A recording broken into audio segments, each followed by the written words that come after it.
Alors, c'est parti pour l'installation de notre machine. Donc, on va installer n8n avec qdrund, avec Postgre, avec pgadmin, avec Ollama, et en plus de ça, on va se mettre un petit Whisper. Comme ça, on sera bien. Donc, je vais vous présenter l'outil que je vous ai mis à disposition pour cette formation payante. Donc, tout simplement, comme vous pouvez le voir, l'outil se présente comme cela. Il suffit juste de copier-coller les commandes. Donc là, ce qu'on va faire, c'est que je vais me connecter sur mon serveur. Que ça soit un serveur local ou que ça soit un serveur Contabo, c'est la même chose. Hein. Donc là, je suis connecté et là, hop, je vais faire les premières lignes de commande. Tout ça, c'est la magie s'opérer. C'est vraiment faciliter la tâche avec ce genre d'outil. Ça, vous avez juste à copier-coller les commandes et vous êtes tranquille.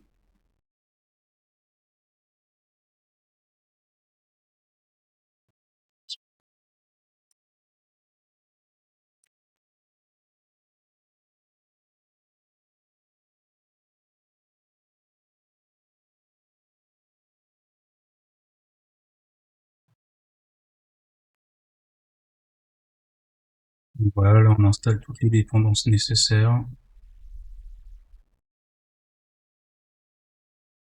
On va télécharger le GitHub de n8n.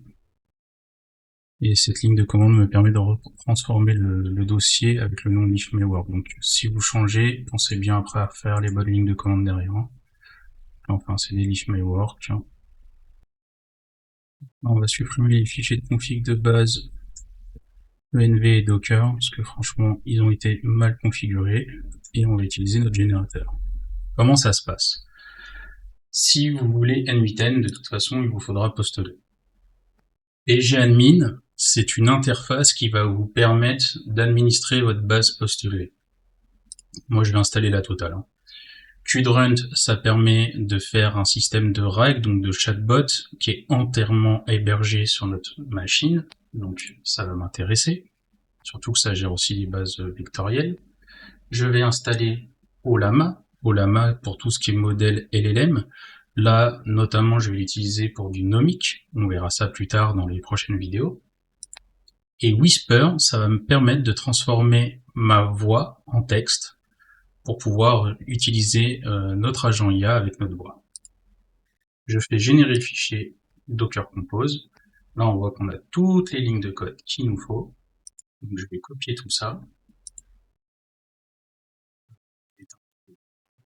Copier ça. Sans copier. Et configuré et pré-mâché.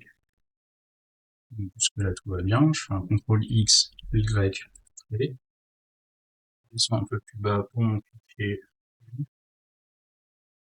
Et là, pareil, même punition, je vais copier tout ça. Là, je vais vous expliquer.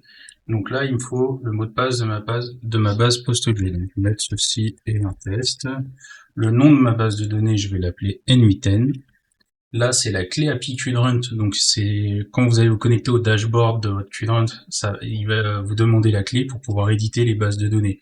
Donc, c'est comme un mot de passe. Donc après, bah, ceci est votre mot de passe. Je vais mettre l'email pgadmin. En fait, il va vous créer un compte pgadmin pour intégrer votre interface Postgre. Donc là, on va mettre notre adresse email. Contact@liftmywork.com. Ici. Et pareil, là, la clé de chiffrement n8n, vous pouvez mettre ce que vous voulez. On s'en fiche. L'URL du webhook. Donc ça, c'est très important. C'est pour vos webhooks n8n. Donc, il faut mettre en HTTPS. Et là, vous allez mettre le sous-domaine que vous allez utiliser pour votre n8n. Donc moi, ça sera n8n.liftmywork. Une fois que tout ça c'est fait, je fais générer le fichier. Là, il me préconfigure tout ça. Je fais copier. Hop. Je fais coller. Je fais CTRL X, Y, OK. Et là, on est bon. Et maintenant, ce qu'on va faire, c'est qu'on va démarrer les services. On va démarrer les services. Hop. Voilà. Vous allez voir, il va me télécharger vraiment tout ce qu'il me faut. Donc là, il y en a pour un moment, hein, vous pouvez carrément boire votre café. On va attendre qu'il démarre et je vous reprends une fois que tout ça c'est terminé. Donc là, il a fini de télécharger les fichiers. Ce qu'on va devoir faire, c'est installer un serveur Nginx et faire les configurations qui vont bien. Donc là, pour le coup, on va stopper la machine. Donc je vais faire sudo docker compose stop. Je fais entrer et puis du coup, je vous reprends sur une autre vidéo pour la suite.